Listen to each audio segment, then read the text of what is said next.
సంక్షేమ పథకాలు ఇస్తామన్నావు, 6 గ్యారంటీలు అన్నావు, అయ్యెక్కడ? ప్రతి మహిళకి 2,500 అన్నావు, అయ్యెక్కడ? రుణమాఫీ అన్నావు, అది ఎక్కడ? అట్లాగే ప్రతి నిరుద్యోగికి భృతి అన్నావు, అది ఎక్కడ? అలాగే ఆర్థికంగా కర్ణాటక ఎదిగేలా చేస్తానన్నావు, ఎక్కడ? మహిళలకి సంబంధించి ఆర్టీసీని బాగు చేస్తానన్నావు, మహిళలకు ఉచిత బస్సు ఇచ్చావు, కానీ ఆర్టీసీ సర్వనాశనం అయింది. మరి రాష్ట్రం బాగెట్లాగా?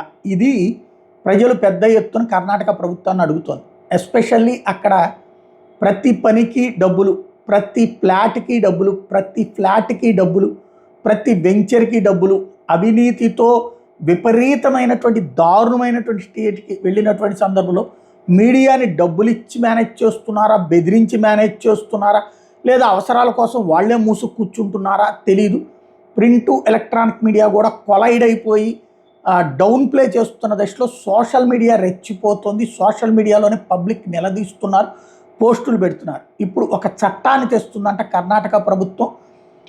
ఎవరైతే అట్లాంటి అంటే అది తప్పుడు ప్రచారం, దాని దృష్టిలో తప్పుడు ప్రచారం చేసే వాళ్ళకి మీదన ఒక చట్టం తెస్తుందంట. 10 లక్షల రూపాయల పెనాల్టీ ప్లస్ 7 సంవత్సరాల జైలు శిక్ష.